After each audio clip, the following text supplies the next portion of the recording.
আরাসদের restaurant গল্পবাড়িতে এসে কাস্টমাররা যেন মুখরিত। ভিন্নধর্মী এই বাঙালিয়ানা আয়োজনে ইলিশের গন্ধ নিতে দূর দূরান্ত থেকে ছুটে আসেন অনেকেই। এখানে হচ্ছে খিচুড়ি, তারপর হচ্ছে দেশি যে ইলিশটা পাওয়া যায়, তারপর হচ্ছে বেগুন ভাজা, মানে ওভারঅল সব কিছু বাঙালি আর কিছু তোমার যখন খাই তখন মনে হয় যে পুরো বাঙালি একটা মানে খাবার সচরাচর পাওয়া যায় না, গল্পবাড়িতেই তেমন। বেসরকারি একটি ইউনিভার্সিটি থেকে স্নাতকোত্তর শেষ করে চাকরির বদলে ব্যবসার পরিকল্পনা থেকেই আরাস ও তার বন্ধুরা মিলে শুরু করেন রেস্টুরেন্ট ব্যবসা। গ্র্যাজুয়েশন কমপ্লিট করলাম, এখন জবের দিকে না যেয়ে আমরা একটা বিজনেসের দিকে যাই। তো ওইখান থেকেই মূলত আমাদের প্ল্যানিংটা শুরু হয়। এই ঈদে জামা জুতো অ্যাক্সেসরিজের ডিসকাউন্ট।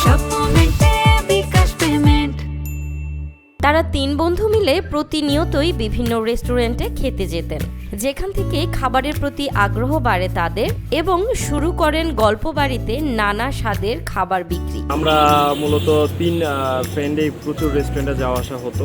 ওইখান থেকে মূলত আমাদের প্ল্যানটা আসে যে আমরা তাহলে একটা ফুড বিজনেস বা আমরা একটা রেস্টুরেন্ট দাঁড় করাই।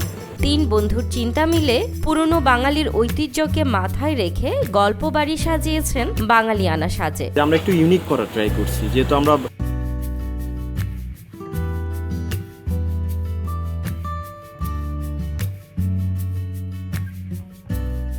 এখন আসলে বাঙালিয়ানাটা মূলত দেখা যায় না, বিশেষ করে আপনি যদি ঢাকা শহরের কথা বলেন।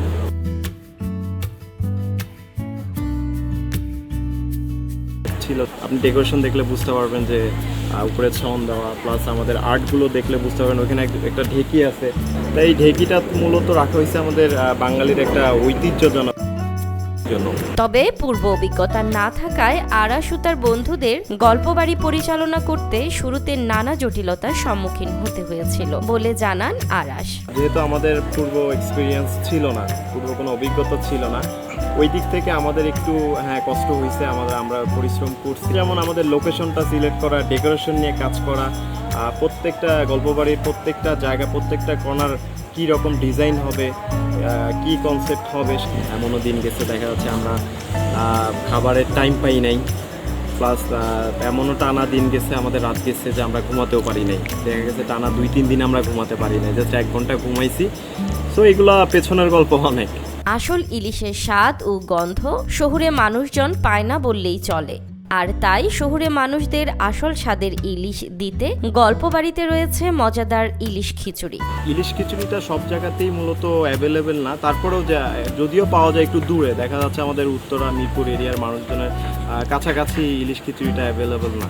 সো আমরা এই জোন ওয়াইজ আমরা চিন্তা করলাম যে উত্তরা প্লাস আমাদের মিরপুর আশেপাশে যারা আছে তাদের জন্য মূলত যে তারা যেন ইজিলি এখান থেকে যোগাযোগের ব্যবস্থাটাও ভালো আমাদের রেস্টুরেন্টে আসার। সো ওখান থেকে আমরা চিন্তা করলাম যে ইলিশ খিচুড়িটা এখানে ভালো চলবে। কৈশোর বয়স থেকেই ব্যবসার প্রতি আগ্রহ ছিল আরাসের, তাই হয়তো সবসময় বন্ধুরা রেস্টুরেন্টে না আসলেও এক হাতে সামলিয়ে নেন সবকিছু। রেস্টুরেন্ট বিজনেসের পাশাপাশি আমি এখন একটা প্রাইভেট কোম্পানিতে জব করতেছি।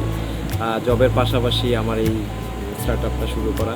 তো আমি সবসময় এটা প্রেফার করব যে যারা জব করে তাদের পাশাপাশি জবের পাশাপাশি তাদের একটা ছোটোখাটো হোক, রেস্টুরেন্ট বিজনেস হোক বা আদার কোনো বিজনেস হোক, স্টার্টআপ একটা শুরু করে দাও।